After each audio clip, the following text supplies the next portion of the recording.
ভারী বৃষ্টি এবং উজানের ঢলে পদ্মার পানি বেড়ে তীরবর্তী নিম্নাঞ্চল প্লাবিত হয়েছে। কুষ্টিয়ার বৈরাগীচর থেকে বানভাসী মানুষের খবর জানাতে আমাদের সঙ্গে সরাসরি যুক্ত হচ্ছেন সহকর্মী সাজ্জাদ হোসেন।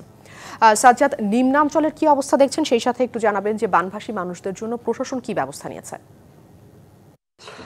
জি, আসলে আপনি যেমনটি বলছিলেন যে কুষ্টিয়ার দৌলতপুর উপজেলার 4টি ইউনিয়ন প্লাবিত হয়েছে, এর মধ্যে চিলমারি, রামকৃষ্ণপুর, মরিচা এবং ফিলিপনগর। আমি এই মুহূর্তে আছি চিলমারি ইউনিয়নে। এখানে আমি যদি একটু দেখাই যে চারিপাশে অথই পানি। এখানে মানুষজন যারা একটু নিম্ন অঞ্চলের দিকে যাদের বসতবাড়ি, তারা তাদের বাড়ির চারিধারে কিন্তু পানিতে থই থই করছে।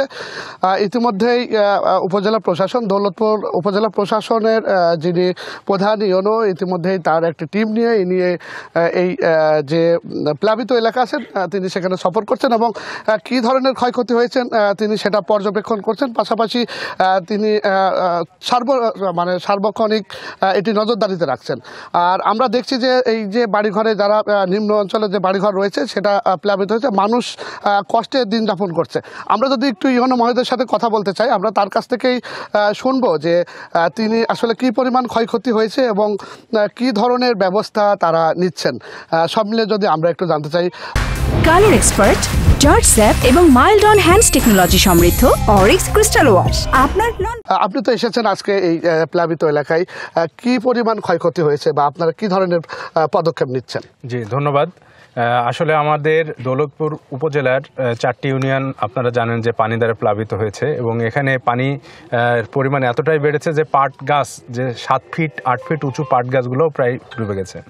তো এখানে প্রায় আমার 4টি ইউনিয়নে 15,000 থেকে 20,000 পরিবার পানিবন্দী আছে এই মুহূর্তে বলে আমি ধারণা করছি এবং যে তথ্য পাওয়া গেছে সেই তথ্যপত্রের ভিত্তিতেই এই সংখ্যাটা আমি বললাম।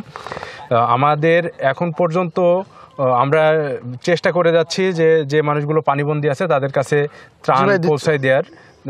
আমাদের মান্যবর জেলা প্রশাসক স্যারের নির্দেশক্রমে আমরা উপজেলা প্রশাসনের পক্ষ থেকে আমরা সর্বদা সচেষ্ট আছি যে কোনো মানুষকে যে কোনো সময় রিহ্যাবিলিট করার জন্য অথবা তার কাছে খাবার পৌঁছে দেওয়ার জন্য। জি, শুনছিলেন যে উপজেলা প্রশাসন তদারকি বাড়িয়েছে এবং কোনো মানুষ যাতে কষ্টে না থাকে এবং তাদেরকে খাদ্য থেকে সহায়তা ছয়ে কৃষি সহায়তা দেওয়ার জন্য তারা কাজ শুরু করেছেন। তো আমার কাছে ছিল এই চিলমারি থেকে সর্বশেষ। সাজ্জাদ, আপনাকে অসংখ্য ধন্যবাদ যুক্ত থাকবার জন্য।